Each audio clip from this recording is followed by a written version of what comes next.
18, 54 and so. तो ये GB है, ये इसका फर्स्ट टर्म कहलाता है। और फर्स्ट टर्म को हमें पता है ए लिखते हैं। Common ratio 6 divide by 2 3 3 3। ये कॉमन रेशियो है, सबका कॉमन रेशियो आपका 3 है, जिसको R से डिनोट करें। सबका कॉमन रेशियो 3 आ रहा है। Second term upon first term, second term divided by first term, ये कॉमन रेशियो 3 आ गया इसका। तो 6 divide by 2 3, 18 divide by 6 3, 54 divide by 18 3, इस तरह से आता है।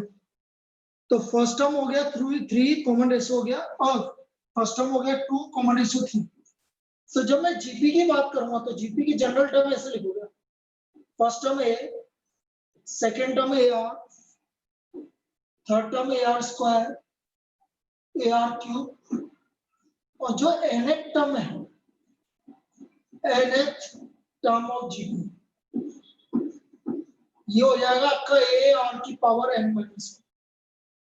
nth term of GP will be given by a r की power n minus 1. This is the nth term of GP. ये हमारा nth term of GP का फॉर्मूला होगा। nth term of GP is equal to a r की power n minus 1. जैसे मैं आपसे बोल रहा हूँ, find the 8th term of GP 3, 6, 12 and so on. अब मुझे इसका 8th टर्म निकालना है। 8th टर्म हो गया ए आर की पावर 7, ए आपका 3 और आर आ गया 2, तो ये आ गया 3 इंटू 2 की पावर 7, 2 की इससे पावर 7 होता है 128। तो 128 मल्टीप्लाइड बाय 3 कितना हो गया भाई, देखना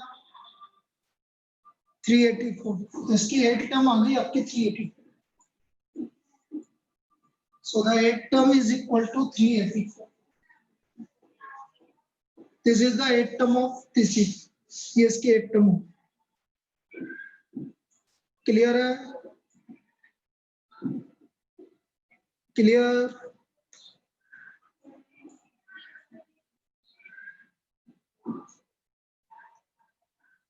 चलिए, अब इस पे देखो जनरल टर्म में इसकी टर्म पे किस तरह की प्रॉब्लम होगी।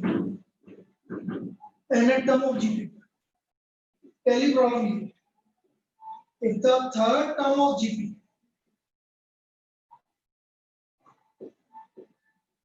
is 4, find the product of first 5 terms or first 5 terms. तो हमें फर्स्ट 5 टर्म का प्रोडक्ट निकालना है। We have to find the product of first 5 term. अब third term of GP, third term मतलब AR स्क्वायर। अब हमें product of first 5 term, first term, second term, third term, fourth term, fifth term, ये हमें product निकालना है। ए की power 5, are की पावर ऐड करो 7, 10, और ये बेटा 100% AR स्क्वायर की पावर 5 है। तो इसकी प्रोडक्ट ऑफ फर्स्ट 5 टर्म कितना आ गया, 4 की power 5, which is equal to 1024। इस तरह से ही आ गया। Clear?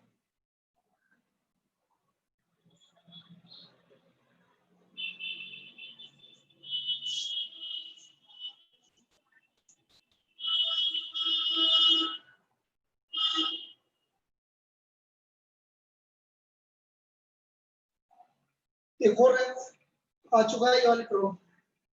If the fifth term of GP is cube root of 2, find the product of first 9 term. First 9 terms. तो कभी भी इस तरह की प्रॉब्लम आए ये समझो, फर्स्ट 5 टर्म निकालना है तो इसकी पावर 5 करनी है। यदि आपको ये गिवन है और आपको बोला प्रोडक्ट ऑफ फर्स्ट 5 टर्म, तो जो गिवन है उसकी पावर 5 आएगी बेटा। आ रहा है कि नहीं आ रहा? देखो 4 की पावर 5। अब हमें फिफ्थ टर्म गिवन है क्यूब रूट ऑफ 2, मतलब 2 की पावर 1/3, ए आर की पावर 4। अब मुझे चाहिए product of 9 term, product of 9 term. तो आप ये निकालो तो आप ये भी कर सकते हो, इसकी पावर 9 आएगी, मैं निकाल के बताऊं। 8 आ गई, ए आर की पावर 4 की पावर 9 आई। अभी मैं समझा दूंगा कैसे आया, पक्का है, ये फिक्स है। तो ये हो गया 2 की पावर 1/3 इंटू 9, 3 से 3 कैंसिल हो गया तो 2 की पावर 3 8 आ गई। आया ये समझ में? क्या ये क्लियर है? प्रोडक्ट ऑफ 9 टर्म्स भाई मैं निकाल के बता देता हूँ ना। देखो product of 9 term, A are square, A R cube, A R की पावर 4, ए आर की पावर 5, ए आर की पावर 6, 7 और 8, ये 9 टर्म की। तो ए की पावर तो आ रहा है 9, आर की पावर इन सबको ऐड करो तो 36 आएगा। बिल्कुल सही आएगा वो उसी तरह से। तो पावर 9 आएगा, ये पावर 9 आ रहा है, इसलिए आंसर कितना हो गया? वही ए आर की पावर। तो जो गिवन है जितना प्रोडक्ट पूछा जाए बस उसकी पावर उतनी कर दूंगा, आपका आंसर है। ये क्लियर है?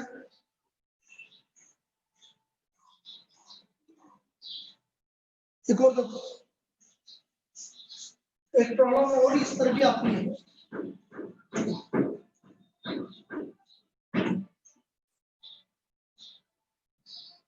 If the pth term of GP, P plus Q term of GP is n, and P minus Qth term of GP is n. Find the pth. Options होंगे आपके mn, root mn, m square, mn by, इस तरह के options होंगे। किसी को answer याद हो तो बता दो। बी ऑप्शन याद है? देखो रिद्धि, रूट mn बिल्कुल सही है। कुछ आंसर तो रट गए हम। तो अब ये क्या होता है कि यदि आप जनरल तो नहीं, आप ऐसे करना चाहो, देखो P plus Q of GP, A R की power P plus Q minus P minus Q term of GP। अब क्या होगा कि यदि मुझे P टर्म चाहिए तो दोनों को मल्टीप्लाई करना पड़ेगा।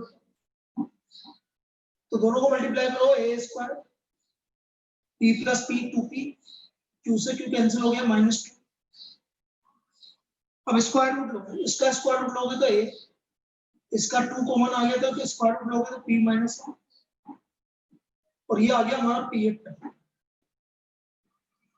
तो या तो इस तरह की प्रॉब्लम याद रख लो या फिर इस तरह से आएगा। ये इसकी P टर्म इस तरह, भाई ये तो मेथड है इसका, ये तो मेथड है इसका।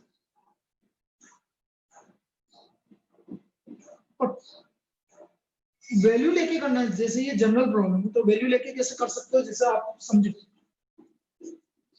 मैंने P को ले लिया 4 टर्म, 4 और Q को ले लिया 2, तो 4 plus 2 6 term,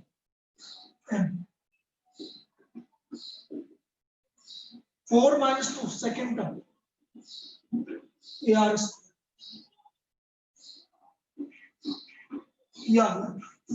sorry A are.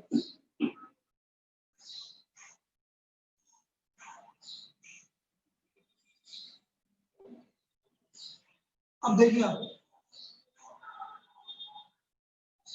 मुझे चाहिए कौन सी term? PF term. PF term मतलब मुझे फोर्थ टर्म चाहिए। फोर्थ टर्म कैसे आएगी समझो, एमएन, यदि मैं इन दोनों को मल्टीप्लाई करता हूँ तो ये फोर्थ टर्म आ रही है कि नहीं आ रही? फिर रूट एमएन, इसका स्क्वायर रूट लेते हो तो AR क्यूब, बिल्कुल फोर्थ टर्म आंसर हो गया मोटा। ये जो लास्ट में बताया ये समझ में आया क्या भाई? मैंने P ले लिया 4, Q ले लिया 2, कुछ भी ले लो, ये तो मैंने लिया अपनी तरफ से। हाँ तो वही तो बता बेटा, वही रिपीट कर रहा हूँ, चलिए ना।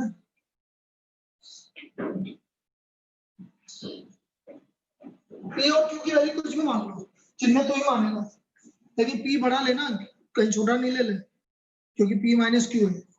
P और Q की वैल्यू जो तू वो मान, और P क्या मान रहा, 3 मान रहा हो, Q क्या मान रहा, 2 मान रहा, वेरी गुड। तो 3 + 2 फिफ्थ टर्म,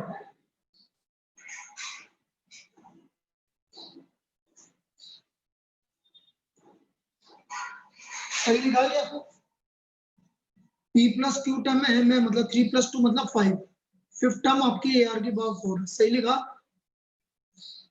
फिर 3 - 2 फर्स्ट टर्म N लिखा, सही लिखा। अब मुझे कौन सी टर्म निकालनी है, P8 टर्म, P क्या बना था, थर्ड टर्म। अब मुझे थर्ड टर्म आपका आंसर आना चाहिए AR स्क्वायर, थर्ड। पहला ऑप्शन है M और N, तो इन दोनों को मल्टीप्लाई, क्या ये थर्ड टर्म है कि तेरी, क्या ये थर्ड टर्म है कि तेरी, नहीं, बी ऑप्शन रूट M, इसका रूट करो, क्या ये थर्ड टर्म है क्या, क्या ये थर्ड टर्म है क्या, बिल्कुल यही आंसर। आगे आप समझ में।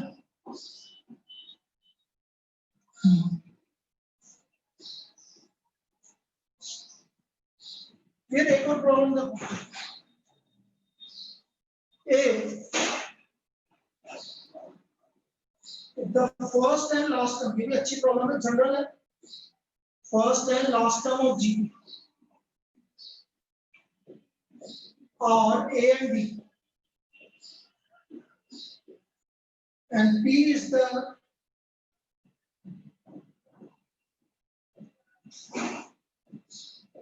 product of n terms.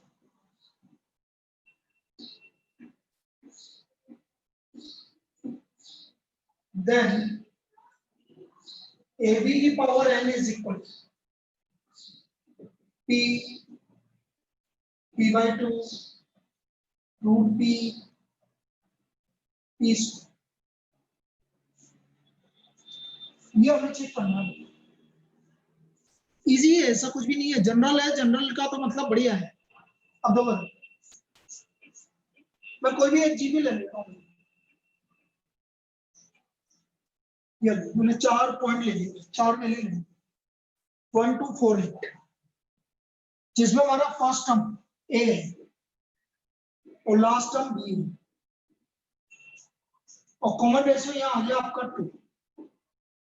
मुझे निकालनी है पी प्रोडक्ट, इन सबका प्रोडक्ट निकालो भाई, प्रोडक्ट 8 4 32 64 आ गया प्रोडक्ट। अब देखते हैं भाई, मुझे निकालना है एबी की पावर है,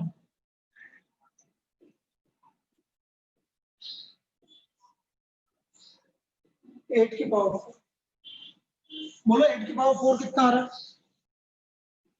निकालना 8 की पावर 4 कितना आ रहा है, ऑप्शन डी बिल्कुल सही है, ऑप्शन डी आएगा answer, P square, option D आ गया भाई आपका पी स्क्वायर। क्या एग्जाम्पल समझ में आया क्या, जैसे लिया मैंने, कि और दोबारा समझाने की जरूरत है, ये समझ में आया कि एग्जाम्पल बाकी लोगों को, चलिए। तो ये तो हमारा था भाई एन टर्म ऑफ जीपी पे कुछ प्रॉब्लम। अच्छा यहाँ पर एक इंपॉर्टेंट पार्ट है, अभी से बात कर लेता हूँ। If A, B, C are in GP, if A, B, C are in GP, then B square equal to AC. B square equal to A, तो बी स्क्वायर ए सी के इक्वल होगी।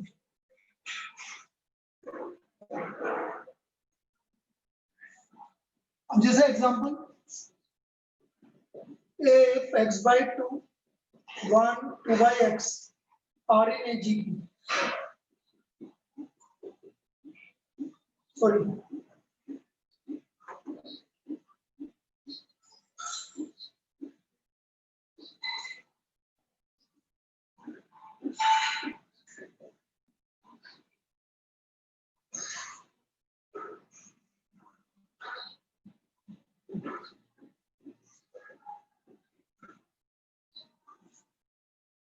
find x,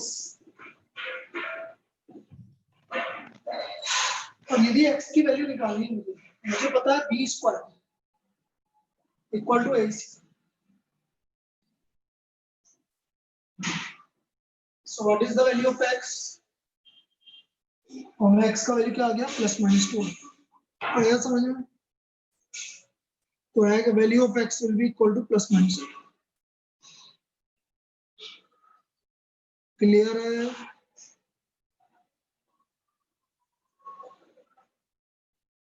चलिए अब ये तो हो गया n टर्म ऑफ जीपी, अब हम बात करते हैं sum of n terms of GP, sum of n terms of GP.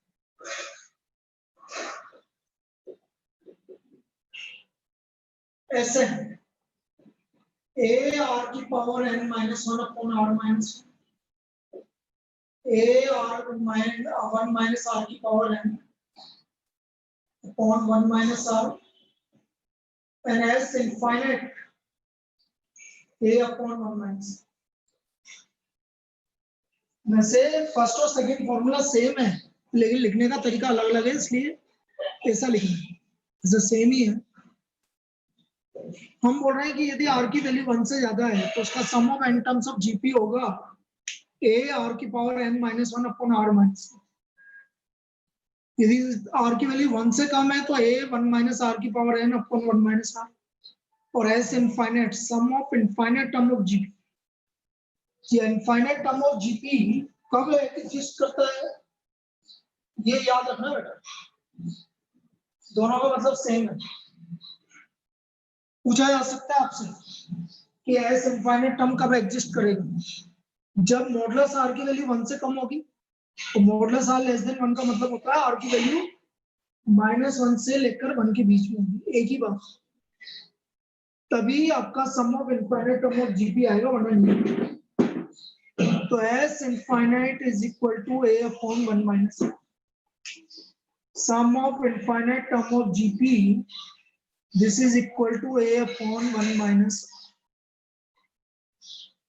a upon 1 minus r. r का वैल्यू -1 से लेकर +1 के बीच में, a upon 1 minus r।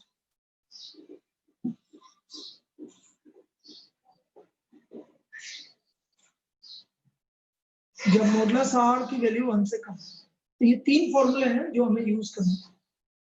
अब देखो इसमें जो सबसे इंपॉर्टेंट प्रॉब्लम हर बार आती है, लगभग आ रही है कि जैसे मैं आपसे बोल रहा हूँ पहली problem, the sum of 20 terms of GP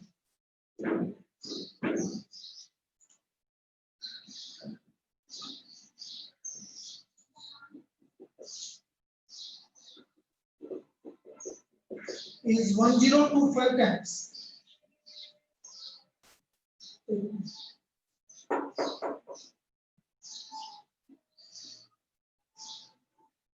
103 times of sum of 10 terms of G.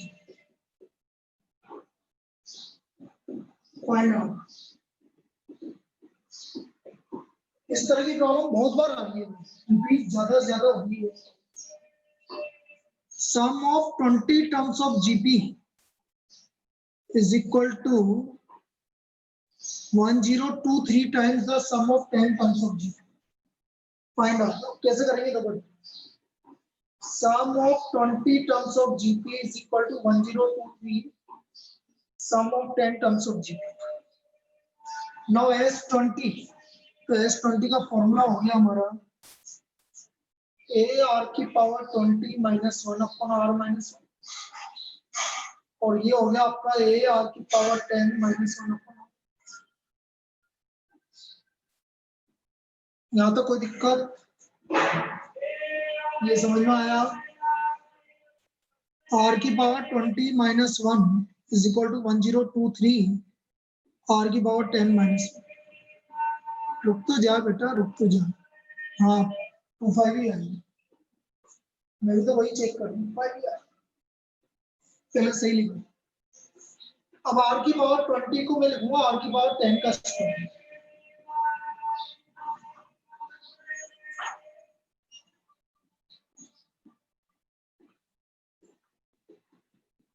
a square minus b square, तो a plus b,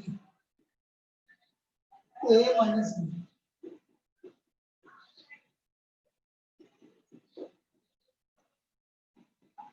one minus करोगे तो 102, तो r की वैल्यू क्या होगी? r की वैल्यू, अब देखो यहाँ पर स्टूडेंट गड़बड़ क्या करता है, आपके ऑप्शन ऐसे गिवन हो,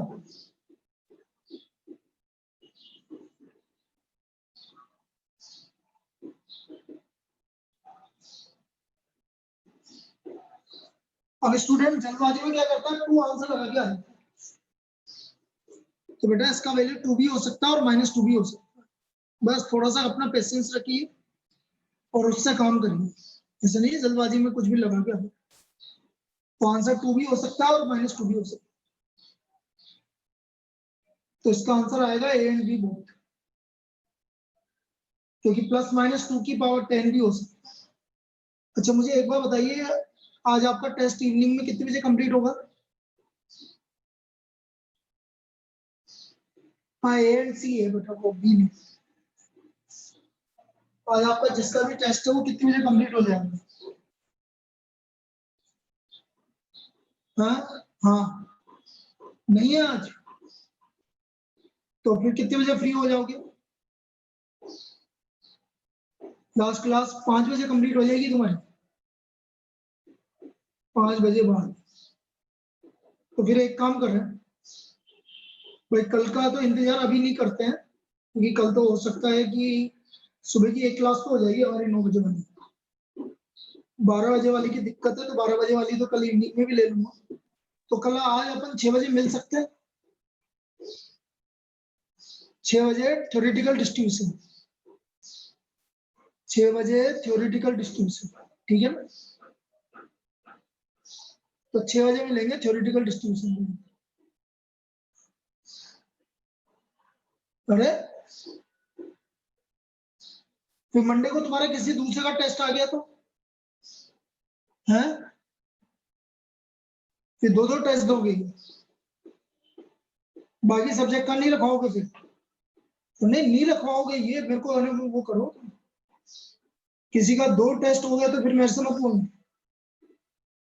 हाँ चलो मेरा फिक्स हो गया मंडे को, लेकिन हाँ और किसी का हो गया तो फिर देख लेना बेटा, फिर आगे से मेरे से बोलना मत, फिर किसी का टेस्ट फिक्स मत करना फिर मंडे को,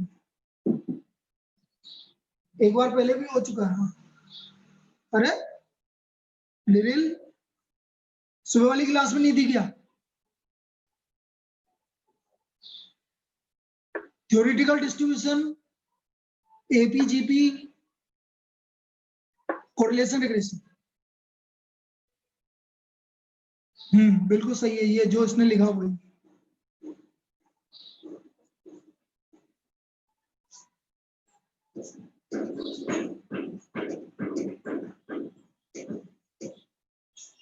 तो ये इस प्रॉब्लम की बात कर रहे थे।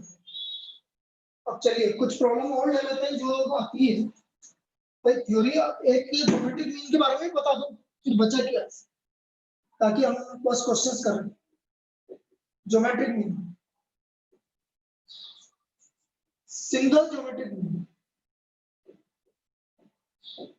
Between A and B, this will be equal to root A B. Question fix है, a की पावर n-3 प्लस b की पावर n-3 अपॉन a की पावर n-4 प्लस b की power n-4। is the geometric mean between A and B. Find n. इस तरह की problem आएगी, fix है, इससे एक ही प्रॉब्लम बनती है। बोलो क्या आएगी n की वैल्यू? गलत है। अरे n की वैल्यू पूछ रहा हूँ बेटा मैं, लिरियल क्या कर रही है? मैंने ये थोड़ी बोला कि टोटल -1/2 है। n की वैल्यू कितनी आएगी? 7/2, बिल्कुल सही। इस पूरे की value -1/2।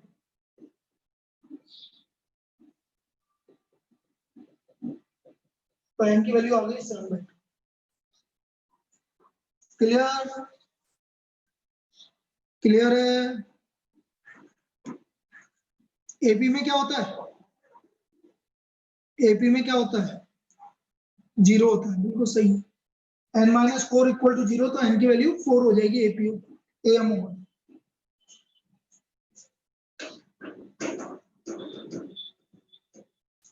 n geometric mean between two numbers a and b. n geometric mean between two numbers a and b. यदि n geometric mean हमें इंसर्ट करना है दो नंबर के बीच, ये b, इसके बीच में n नंबर्स, कौन कौन से? G1, G2, G3, Gn। तो हमारा जो r आएगा वो आएगा b/a की पावर 1/n+, बस ये आएगा। ये r की वैल्यू याद रखो, बाकी और कुछ याद रखने की जरूरत नहीं। r इक्वल टू b/a की पावर 1/n+, b/a की पावर 1/n+। n की वैल्यू जितने आपने ज्योमेट्रिक मीन इंसर्ट किए, जैसे एग्जांपल, insert या find 4 geometric mean between 3 and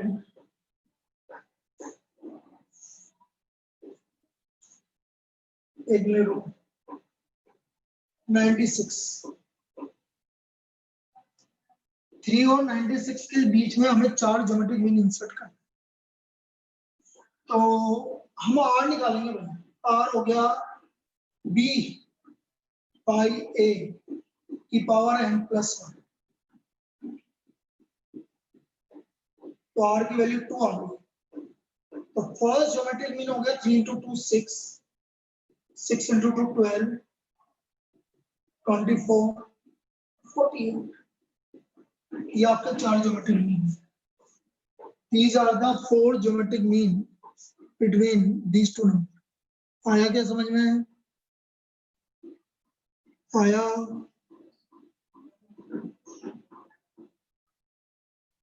अब फॉर्मूले में बस लास्ट फॉर्मूले और बस आपकी क्वेश्चन से स्टार्ट करते हैं। थ्योरी में लेंगे, अब हम प्रॉब्लम स्टार्ट करते हैं।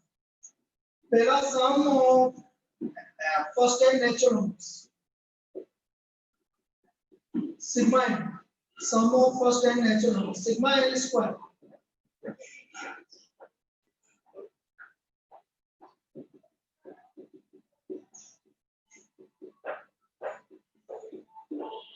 सिग्मा n क्यूब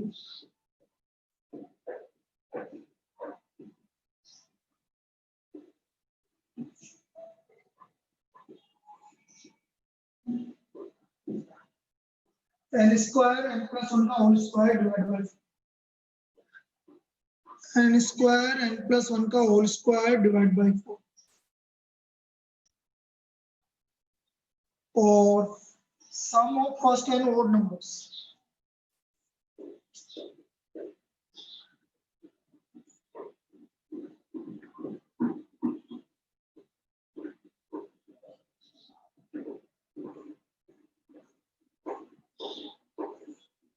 ये फॉर्मूला। इन फॉर्मूले की बात कर रहे हैं, तो इन पे आपकी डायरेक्ट कुछ प्रॉब्लम आ सकती है। ये चलिए अब इस पे प्रॉब्लम स्टार्ट करते हैं।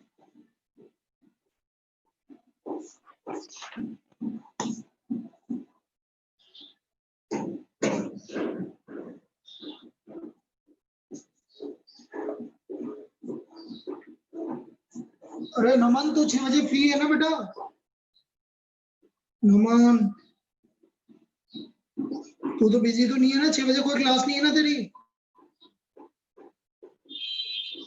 ठीक।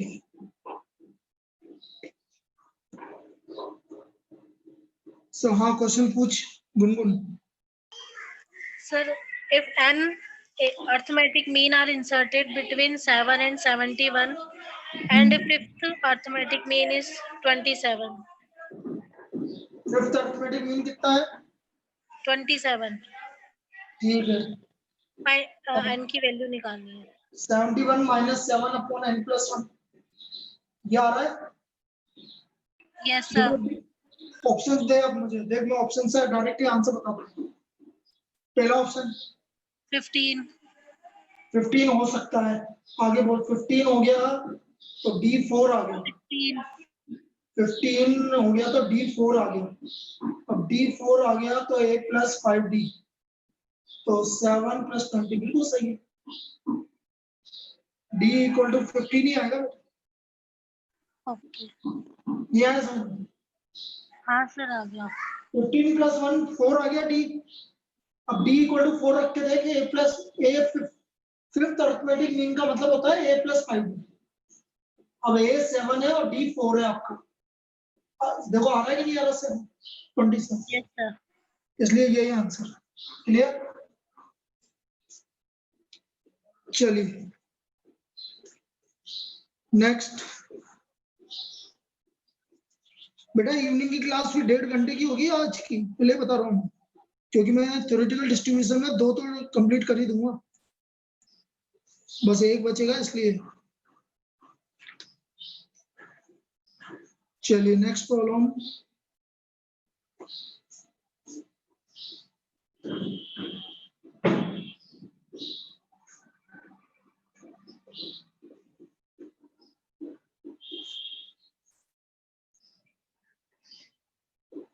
देखो एक प्रॉब्लम मैंने पहले भी बोला इस तरह की आती है 7 77 777 अप टू n टर्म्स। पहला ऑप्शन 7/9 10 की power n plus 1 minus 10 minus 7n/9 बिल्कुल गलत। मैं तुम्हें पहले ट्रिक बता दूं, क्योंकि दोनों के नीचे है ना 9 आ रहा है तो 9 होगा ही नहीं। माइनस तो आएगा लेकिन 9 आएगा ही नहीं बीच। अपॉन में दोनों में 9 नहीं आएगा तो पहला आंसर गलत। दूसरा ऑप्शन देखिए 7/9 10 की power n plus 1 minus 10 plus 7n/9 ये भी गलत, ये प्लस आएगा ही। सी 7/81 10 की power n plus 1 minus 10 minus 7n/9 यही आंसर। अभी चेक करके भी बता देता हूँ। अब इसमें क्या है 81 आएगा, एक में 81 आएगा और एक में 9 आएगा जब भी इस तरह की कोई प्रॉब्लम आए। या फिर रख के देखो n इक्वल टू 1 रख के देखो, इसमें रख के देखो 100 माइनस 10 90 इसको सॉल्व कर लो।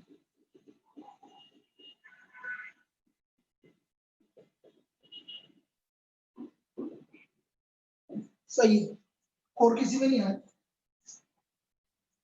और किसी में नहीं आएगा। बस यही ट्रिक है, और कुछ नहीं करना इस तरीके से। आया समझ में? क्लियर है? इस तरह की जितनी भी प्रॉब्लम आएगी उसमें यही काम करना। चलिए next.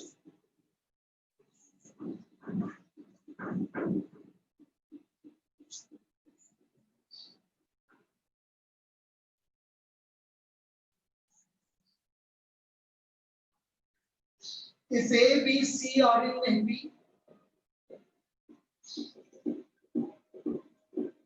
and X, Y, Z are in G,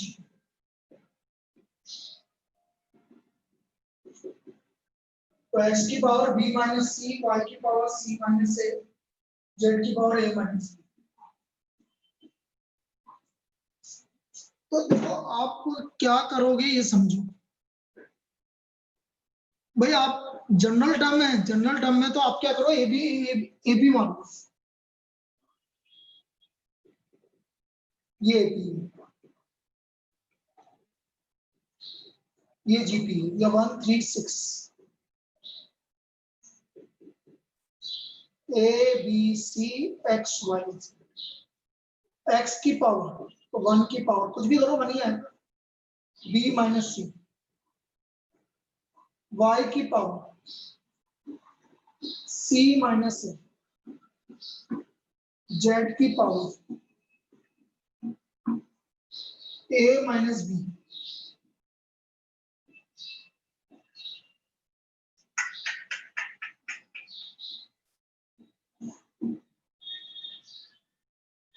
तो ये आ गया आपका 1 की पावर तो 181, इसका वैल्यू 1 के इक्वल है। भाई एबीसी मान लिया मैंने 135, दो का डिफरेंस है, और जीबी मान ली 139, 3 का कॉमन रेशियो है, तो वैल्यू रख दिया। ये समझ में आया? कोई भी वैल्यू ले लो, कोई दिक्कत नहीं, बस एबीसी एपी अलग ले लो, जीपी अलग ले लो, जो आपकी इच्छा हो वो भी ले सकते हो, कोई दिक्कत नहीं कहीं भी। एपी में 3 टर्म एपी में ले लो, 3 टर्म जीपी में ले लो। ये तो मैंने 135 ले लिया, 139 ले लिया, तुम्हारी मर्जी है जो लो, कोई फर्क नहीं पड़ता। क्या ये समझ में आया क्या? बोलिए, कि और दूसरा एग्जांपल देके समझाऊं? बताइए बेटा, जल्दी बोलो कि क्लियर है, आ गया। और यदि आपको जनरल करना है तो जनरल कैसे करेंगे समझो। X Y Z are in GP,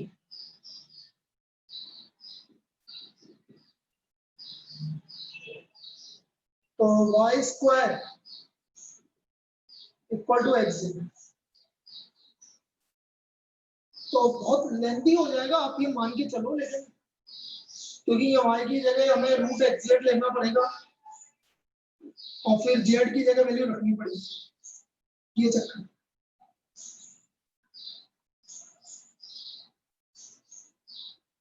तो आप ये देखो वाई स्क्वायर, तो वाई इक्वल टू हो गया रूट एक्स जेड, ये वैल्यू यहाँ रखनी पड़ेगी, और फिर b की जगह a प्लस सी बाई 2 रखना पड़ेगा, b की जगह a प्लस सी बाई 2 रखना पड़ेगा, तब जाके ये वैल्यू आपकी कैंसिल होगी, मतलब कैलकुलेशन ज्यादा हो जाएगी, और कुछ आएगा ऐसे ही जैसे मैं बता, लेकिन जरूरत नहीं है, जब जनरल टर्म है तो हमें जरूरत नहीं है, जनरल तो आप डायरेक्ट ऐसे करो जैसे मैंने बताया। चलिए और नहीं,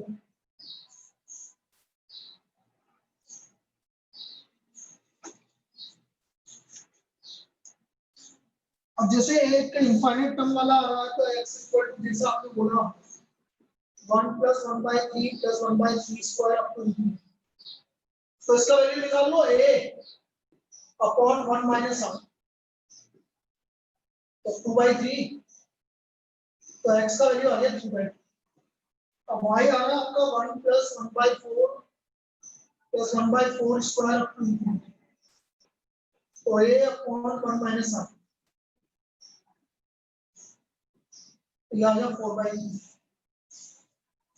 अब मुझे एक्स वाई की वैल्यू निकालनी है, एक्स वाई,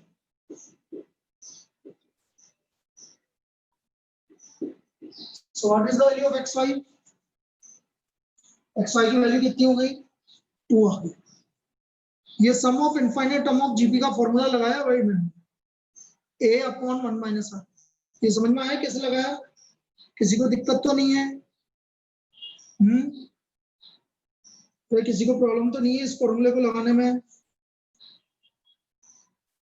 चलिए और देखो,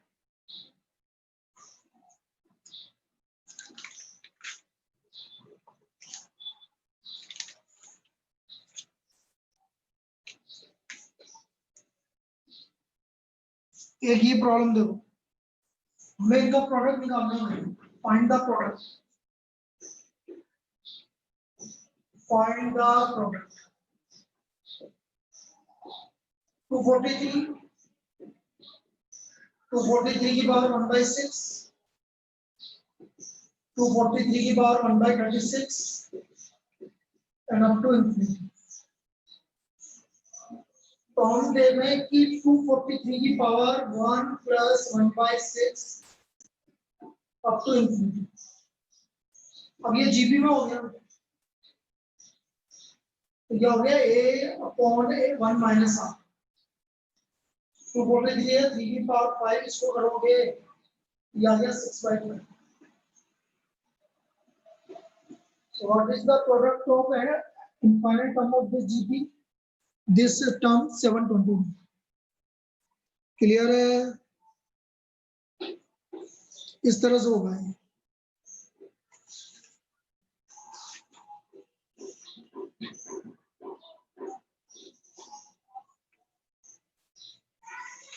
और देखो, अब जैसे जनरल टर्म आ रहा है, जनरल वाली वैल्यू की बात कर रहे हैं.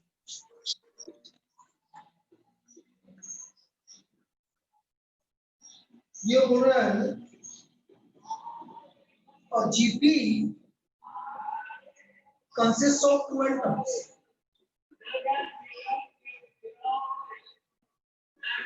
If the sum of the terms occupying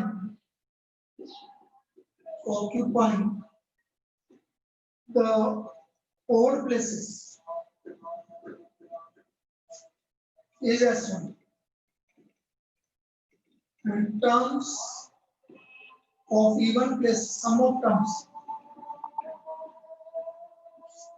even places is S2. The common ratio is, तो हमें इसका कॉमन रेशियो निकालना है. We have to find the common ratio. अब ऑप्शन है हमारा, पहला ऑप्शन है n, दूसरा ऑप्शन है 2s1, तीसरा ऑप्शन है s2/s1 और चौथा ऑप्शन है s1/s2. तो 2n टर्म मान लो भाई, जैसे मैं कोई की जीबी मान लूं 2, 4, 8, 16, 32, ये हमारी 2n टर्म हो गई. कितनी टर्म मानी मैंने, बताओ कितनी टर्म सपोज की मैंने, बोलते चलो भाई तभी आएगा. अरे कितनी टर्म सपोज की मैंने टोटल 6, तो आपका 2n = 6 हो गया, तो n का वैल्यू 3 हो गया. इसमें कोई दिक्कत? अब यह बोल रहा है the sum of the term odd places, कितना आ रहा भाई ऑड प्लेसेस पर सम, कितना आ रहा सम ऑफ ऑड प्लेसेस 21, ये S1 है, और S2 है सम ऑफ द इवन प्लेसेस. अच्छा, इनका कॉमन रेशियो कितना है? 1, 2, 4, 8, 16, 32 का कॉमन रेशियो कितना है? 2 है. अब ऑप्शन से चलो, पहला ऑप्शन कॉमन रेशियो n है, n की वैल्यू 3 आ रही है, गलत. दूसरा ऑप्शन 2s1 कॉमन रेशियो भी गलत है, s2/s1 बिल्कुल सही है, और डी ऑप्शन भी गलत है. तो आंसर कौन सा हो गया बेटा? सी हो गया, जनरल. तो आपका आंसर सी आ गया. आया. अब बेटा 4 टर्म ले लोगे तो n = 2 आएगा, तो उसको सही मत करेगा ना, n = 2. 4 टर्म लोगे तो n = 2 आएगा, तो उसको सही मत करके आ जाना. आपका जो भी है जीपी का n के टर्म पे डिपेंड नहीं करता है, ठीक है ना. ये चलिए और देखो, एक और प्रॉब्लम देखो, जनरल है. If S is the sum of n terms of GP, n terms of GP, T the product, and R the sum of reciprocals,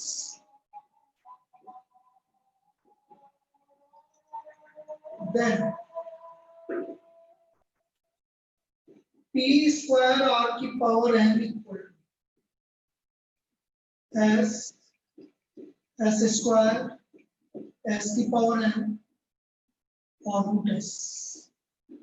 next पढ़ो, P square R की power n equal to S square S की power n root s. फिर general, कोई भी एक GB मान लो, ज्यादा term मत मानना, 3 टर्म मान लो बस बहुत है. कोई भी जीपी की 3 टर्म वाली जीपी मान लो, बोलो कुछ भी मान लो, तुम बोलोगे जो भी मानूंगा, बोलो बताइए बेटा,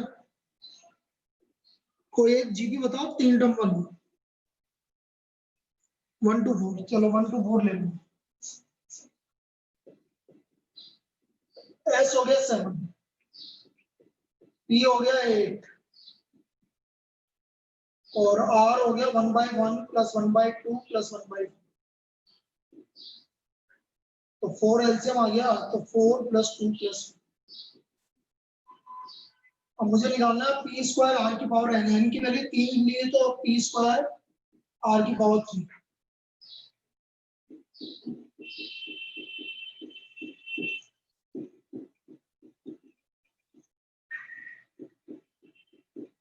$343 आंसर।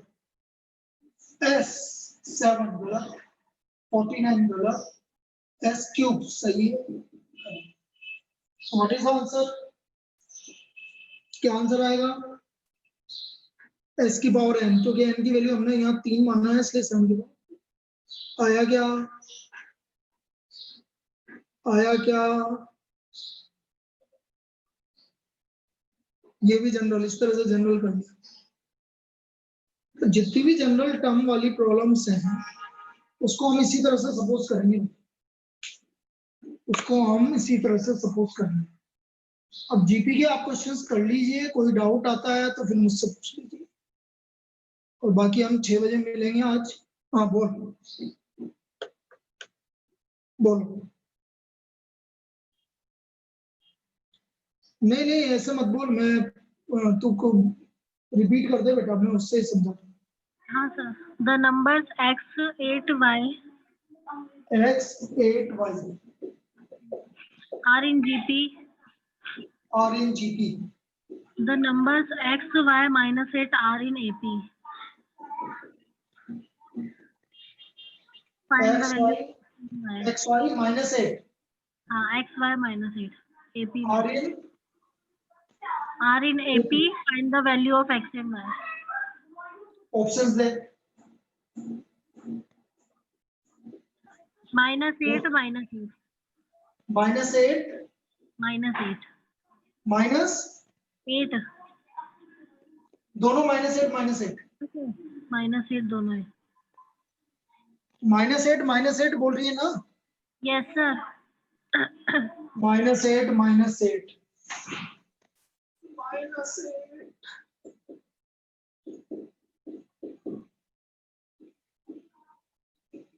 एक्स वाई क्या बोला था तेने? -8। Yes sir. चलो दूसरा ऑप्शन बोलिए, सही आ रहा है। 16 और 14 16 और 4 4 16 4।